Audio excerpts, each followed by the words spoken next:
పెరిగిన నిత్యావసర సరుకుల ధరలకు అనుగుణంగా కూలీ రేట్లు పెంచాలంటూ హమాలీలు తెలంగాణ హమాలీ అండ్ మిల్ వర్కర్స్ యూనియన్ ఆధ్వర్యంలో భద్రాద్రి కొత్తగూడెం జిల్లా ముకుందాపురం క్యాంప్ సెంటర్ ధర్నా చేశారు. ఈ సందర్భంగా హమాలీ యూనియన్ రాష్ట్ర అధ్యక్షులు సారంగపాణి మాట్లాడుతూ గత 10 రోజుల నుండి 3 తత్వాలుగా యాజమాన్యాలు చర్చలకు పిలిచి ప్రస్తుతం రైతుల పరిస్థితి బాగోలేదని రేట్లు పెంచలేమంటూ వ్యాపారస్తులు చెప్పడం విడ్డూరంగా ఉందన్నారు. నిజంగా రైతులపై వ్యాపారస్తులకు ప్రేమ ఉంటే వారికి వచ్చే లాభాలను తగ్గించుకోవచ్చు కదా అని ప్రశ్నించారు. నిత్యం రెక్కలు ముక్కలు చేసుకుని బరువులు మోస్తున్న హమాలీలు నడుము నొప్పులు, మోకాల నొప్పులు, ఒళ్ళు నొప్పులతో తీవ్ర బాధలు పడుతున్నారని ఆవేదన వ్యక్తం చేశారు. ఇక ప్రభుత్వం హమాలీల పట్ల చిన్నచూపు చూస్తోందని, మరోవైపు వ్యాపారస్తులు హమాలీల శ్రమకు తగిన ఫలితం ఇవ్వడం లేదని విమర్శించారు. ఈ కార్యక్రమంలో హమాలీ వర్కర్స్ నాయకులు ఎండి రామ్సుద్దీన్, కొప్పల శ్రీనివాస్, ఉపేందర్, అలాగే పెద్ద సంఖ్యలో హమాలీలు పాల్గొన్నారు. మొదటి దఫ వ్యాపారస్తులు అందరూ రాలేదని చెప్పి మొదటి దఫ వాయి చేయడం జరిగింది.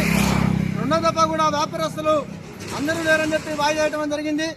ఆ తర్వాత ఈ రోజున మూడోసారి కూడా చర్చలకు ఏర్పాటు చేస్తే అందరూ వ్యాపారస్తులు అందరూ వచ్చి మేము ఈ సంవత్సరం పెంచలేము, రైతుల పరిస్థితి బాగలేదు, వ్యాపారాలు బాగలేదని చెప్పి తెలియజేసి వెళ్ళిపోవడం అనేది జరిగింది.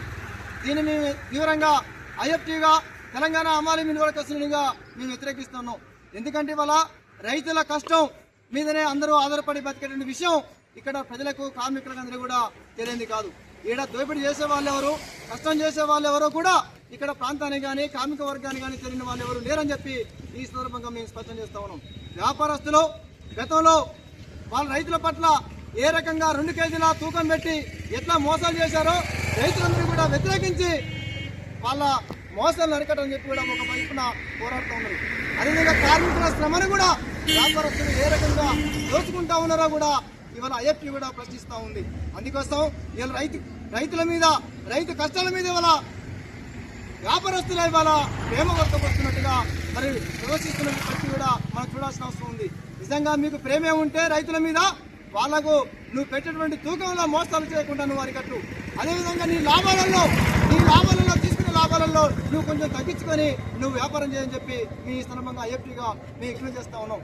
అందుకోసం ఇలా వ్యాపారస్తులు ఏ రకంగా బిల్డింగ్ల మీద బిల్డింగ్లు కడతా ఉన్నారు, వ్యాపారస్తులు ఏ విధంగా మరి లాభాలు సంపాదిస్తున్నారు, కార్మికుల కష్టాలతోనే ఇవాళ ఏ రకంగా కార్మికులు బతుకుతున్నారు, కనీసం ఉండటానికి సరైనటువంటి పక్కా ఇల్లు కూడా ఇవాళ హమాలీ కార్మికులు ఒకవైపు ప్రభుత్వం ఇవాళ హమాలీ కార్మికుల పట్ల చిన్నసూపు చూస్తున్నటువంటి పరిస్థితి ఉంది.